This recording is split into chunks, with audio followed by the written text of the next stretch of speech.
Hi guys, welcome to our channel. आज देखते हैं कि भाई चेन्नई सुपर किंग्स की प्रॉब्लम क्या है। 3 मैचेस हुए हैं, 2 मैच ये हार चुके हैं और हार वन साइडेड रहे हैं। तो what's your problem? As per और एनालिसिस ये 3 बेसिक प्रॉब्लम्स हैं जो हमने आइडेंटिफाई करी हैं चेन्नई सुपर किंग्स के साथ। मुझे लगता है कि अगर ये जल्दी टाइम से फिक्स कर लेंगे तो इनका चांस है कि आगे इस टूर्नामेंट में कुछ कर सकते हैं, वरना एज ऑफ नाउ मैं इस टीम को क्वालिफाई करता हुआ नहीं देखता। तो जो पहली 3 प्रॉब्लम मुझे जो इनकी लग रही है, दिक्कत है, पहली दिक्कत इनकी है कि गायकवाड़ और सचिन रविंद्र पर ओवर डिपेंडेंसी है। तो ये सही चीज नहीं है कि पूरी बैटिंग लाइनअप में ऐसा लग रहा है बस 2 ही बैट्समैन है। और बहुत, अगर ये दोनों जिस दिन एक दिन साथ में फायर करें, वो मैच तो ये जीत गए थे। जिस दिन गायकवाड़ भी चला, रचिन भी चला, वो मैच ये निकाल के ले गए। अकेले बैट्समैन से निकालना बड़ा मुश्किल है। किसी दिन रचिन आउट हो गया तो उस दिन गायकवाड़ से मैच नहीं निकला, कि जिस दिन गायकवाड़ आउट हो गया उस दिन रचिन से मैच नहीं निकला।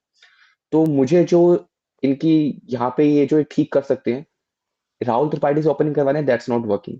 और मैच जैसे मैंने पहले भी बताया, T20 मैच ऊपर से ही बनता है। और जब आपका मिडल ऑर्डर कमजोर हो तो आप टॉप ऑर्डर को और सुदृढ़ कर लो, जो गुजरात टाइटन की स्ट्रेटेजी है। तो मुझे लगता है कि ये जो एक ऑलराउंडर का स्लॉट वेस्ट कर रहे हैं, जेमी ओवर्टन खिला रहे हैं या फिर सैम करन खिला रहे हैं, दोनों काम नहीं कर रहे। तो उसकी जगह पे ये डेवन कॉनवे खिलाएं। आप डेवन कॉनवे या रचिन से ओपनिंग करवा लो, या डेवन कॉनवे गायकवाड़ से ओपनिंग करवा लो, जो भी आपका मन करे। और ये टॉप 3 रखो। तो ये स्ट्रॉन्ग टॉप 3 है। उसके बाद अगर फॉलोअप में आता है आपका जडेजा, शिवम दुबे, विजय शंकर खिला रहे हैं ये, या धोनी, तो वो स्टिल संभाल लेंगे। तो ये दिक्कत है। दूसरी इनकी दिक्कत है कि मिडल ऑर्डर बहुत ज्यादा ही कमजोर है यार। मुझे नहीं समझ में आया इन्होंने कैसी ऑप्शन करी है। बट इन्होंने लिया दीपक हुड्डा। नहीं चल रहा वो दीपक हुड्डा। कल ये लेकर आए विजय शंकर को, वो भी बोल्ड हो गया गूगली पे। तो विजय शंकर की हमको पता है कि उसकी, he is not that much reliable कि मैचेस निकाल के देगा, आपको जिता के देगा। तो ये दिक्कत है। तीसरी दिक्कत जो मुझे इनका लगता है कि थर्ड पेसर मिसिंग है। खलील अहमद ऊपर से अच्छी बॉलिंग कर रहा है, पति राणा नीचे डेथ में अच्छी बॉलिंग कर रहा है, स्पिनर इन पे अच्छे हैं, अश्विन, जडेजा, नूर अहमद संभाल रहे हैं। बट एक जो थर्ड पेसर है वो इनका वीकलिंग हो जाता है। जब ये जमी ओवरटन से करवाते हैं वो भी 2 ओवर में 30-35 खाता है। सैम करन से करवाते हैं उससे भी 3-4 ओवर कराते हैं, वो भी 40-45 खा रहे हैं।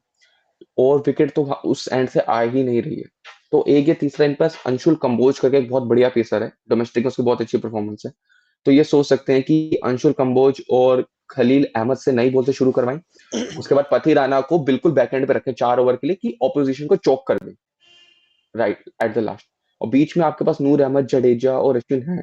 तो आप इस तरीके से रोटेट कर सकते हैं। क्या लगता है भाई अक्षय, तुम बताओ। हाँ, नहीं, मेरे हिसाब से इन्हें कॉनवे को तो डेफिनेटली खिलाना चाहिए। हाँ, थोड़ी जंग है, बनाना मुश्किल हो रहा है क्योंकि ये एक फॉरेन पेसर की तरफ या ऑलराउंडर की तरफ जा रहे हैं। और वो इसलिए भी बट जा रहे हैं, जैसे तुमने बताया, थर्ड पेसर की कमी है। ऑफ कोर्स इनके पास वो थर्ड पेसर है। ऐसा नहीं है कि जेमी ओवर्टन बढ़िया पेसर नहीं है। इंग्लैंड के लिए काफ़ी अच्छा प्रदर्शन किया तभी वो इसमें शामिल हुए हैं। तो वो थोड़ा इन पे चॉइस लेना इन्हें दिक्कत बन कर रहा है कि किसे खिलाएं। आपने सही कहा, अंशुल कंबोज है इनके पास, उन्हें भी मौका दिया जा सकता है, बट मेरे हिसाब से एक दो मौके और इन्हें ओवर्टन को देने चाहिए। एक मैच के बेसिस पे तुम्हें नहीं जज कर सकते। नहीं, मैं Overton, I am nothing against Overton, but मेरे को टीम कॉम्बिनेशन में जो दिक्कत लग रही है, ओवरटन से मेरी कोई दिक्कत नहीं है। दिक्कत है कि टीम कॉम्बिनेशन से। क्योंकि आपका टॉप ऑर्डर में जो आपके पहले 4 बल्लेबाज हैं, उसमें से 2 ही रिलायबल हैं, गायकवाड़ और रचिन। उसके बाद जो एक, ना त्रिपाठी चल रहा है, ना फिर आप हुड्डा खिलाते हैं, शंकर खिलाते हैं, वो चल रहा है। तो वहां मुझे लग रहा है कि वहां एक अच्छे बैट्समैन की एडिशन की जरूरत है। नथिंग अगेंस्ट ओवरटन, ओवरटन से दिक्कत नहीं है। बट एक मुझे लगता है कि एक आपको एक बैट्समैन शामिल करना पड़ा ऊपर। मेरे हिसाब से जडेजा को थोड़ा ऊपर खिला सकते हो, हम्म। मेरे हिसाब से। हाँ, मुझे भी लगता है। जडेजा खिला बहुत नीचे आ रहा है बैटिंग करने। वही, जडेजा आई थिंक 7 नंबर पे आए कल भी। बैट नहीं, सात कल तो 5 पर आया था, 6 पर आया था जडेजा। 6 पे आया था।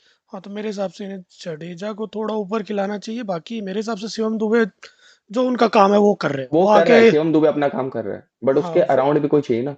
मुझे तो वही लगता है यार कि ये जडेजा को आप नंबर 4 पे भेज दो अगर जल्दी विकेट गिर गई है तो। हाँ, और मेरे अगर हिसाब से 6-7 ओवर में गिरी है, 6-7-8, तो फिर अब शिवम दुबे को भेजो। जडेजा को नीचे वेस्ट हो रहा है जडेजा। वही। और अब आपकी वीकनेस है नीचे, आप कुछ नहीं कर सकते। बट यही है कि आप टॉप से बना के चलोगे। एक चीज ये और ये भी कर सकते हैं, अश्विन को भी भेज सकते हैं जैसे आरआर किया करती थी, मेरे हिसाब से एज ए फ्लोटर। कर कर सकते हैं, बट वही, वही अश्विन भी है। नीचे वेस्टेज है, लिटरली हम्म। नीचे अश्विन एंड के ओवर्स में उसका वेस्ट है, कुछ फायदा वेस्ट है, फेस। सही बात है। तो एज ए फ्लोटर अगर तुम्हारी विकेट जल्दी गिर रही है तो एज ए फ्लोटर तुम अश्विन को भी भेज सकते हो मेरे हिसाब से तो। नहीं, मैं जो सीएसके की स्ट्रेटेजी मैं चल रहा हूँ, मेरे को ये लगता है कि आप टॉप 3 अपना अच्छा करो, और उसके बाद एक बैट्समैन रिस्पॉन्सिबिलिटी ले जो उसने सेट हो गया कि मेरे को 17वें 18वें ओवर तक खेलना है। उसके सराउंड में शिवम दुबे, जडेजा, और आप विजय शंकर खिलाएं या दीपक हुड्डा खिलाएं, जो उनसा भी बल्लेबाज आप खिला रहे हैं, उसको बोलो कि गो मारे। All yes. आउट। उसके बाद धोनी आता है नीचे तो वो है, बट इनकी धोनी दिक्कत का तो यही है पता नहीं है क्यों कि अगर खेलेगा आप वो। 10 ओवर में 4 हो जाओगे तो इनके पास नीचे फायर पावर है नहीं, तो कहाँ से मैच जीतोगे? तो वही है। कल तो का मैच भी देखा जाए तो मेरे हिसाब से वो जब जडेजा और वो बैटिंग कर रहे थे धोनी, यही तुम 3-4 साल पहले की देखोगे उस सिनारियो में वो जडेजा और धोनी वो निकल रहा था। आराम से निकल रहे थे। बट अब नहीं है उनके पास वो फॉर्म। वरना फॉर्म भी नहीं है, हाँ। 12 का रन रेट चाहिए था जब वो बैटिंग करने आए दोनों। 12 का रिक्वायरमेंट चाहिए था, धोनी ने पहली 7 8 बॉलें पर सेट होने के लिए ली। वो ले ली, वही मैं कह रहा नहीं, हूँ। यू यू कांट टेक, अगर 12 13 के रिक्वायर्ड रन रेट है, मानता हूँ जब धोनी अपने प्राइम में था तब वो कर तब सकता वो था, कर मैंने देता था। 7 8 बॉलें ले ली क्योंकि उसको वो अपने ऊपर एक बिलीफ था बिलीव था। कि मैं लास्ट में उड़ा दूंगा।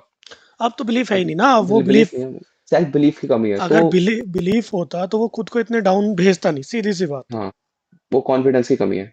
तो मेरे हिसाब से सबसे बड़ा प्रॉब्लम उनके साथ मेरे हिसाब से धोनी है, हम्म। मैं सीएसके तो में। उसमें नहीं बोलूंगा, बट मेरे को तो मेन दिक्कत उनकी टॉप ऑर्डर की लगती है।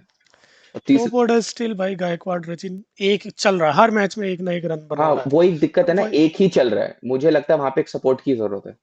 वही देखो। दोनों पे तो हर मैच में नहीं चल सकते। बिल्कुल हम्म, बात है। इन पे थोड़ा अच्छा। वो भी है ना, इन पे कोई वो फायर पावर वाले बैट्समैन है नहीं, दुबे को छोड़ दिया जाए जैसे बाकी सब हाँ, टीमों पे। कम से कम 3 से 4 बैट्समैन ऐसे हैं जो 200 के स्ट्राइक रेट से रन बना सकते हैं। इनके हाँ। पास सिर्फ एक दुबे है, सिर्फ एक दुबे, ना तो रचिन तो रविंद्र ऐसा है। गायकवाड़ भी टाइम लेता वही, अगर इनको टाइम लेना है। पड़ रहा है ना क्योंकि साइड का कोई चल नहीं रहा है। अब वो जो आरसीबी अगेंस्ट चेस था, उसके अंदर त्रिपाठी आउट हो जाता आते ही, फिर उसके बाद गायकवाड़ आउट हो जाता है, चलो ठीक है, गायकवाड़ अच्छा प्लेयर है, उस दिन खड़ी होगी हैजलवुड के अगेंस्ट बॉल, कोई बात हम्म, नहीं। तब सचिन को प्रेशर आ गया ना, उसको दिख गया भाई कोई है ही नहीं, दीपक हुड्डा हम्म। तब वो आउट होता है, सचिन आउट हो गया, मैच गेम ओवर। तो थोड़ा आपको सपोर्ट दिखेगा अपनी बैटिंग में, तो शायद ये भी और एक्सप्रेस कर पाएंगे अपने आप। हाँ वही भरोसा नहीं है ना बाकी प्लेयर्स पे। हम्म। बैटिंग इनकी तो फिर भी 8-9 तक है। हम्म। स्टिल बाकी सब टीमें फायर शुरू से मारती है, ये इन पे भरोसा ही नहीं है हम्म। कि एक दो गिरते ही भाई इनका डामाडोल हो नहीं, जाता है। पर इनकी बॉलिंग अच्छी है, बॉलिंग हाँ इनके पास इनकी जडेजा, कम। अश्विन, नूर, 3 बेहतरीन स्पिनर, सबसे अच्छा स्पिन अटैक है इनके पास।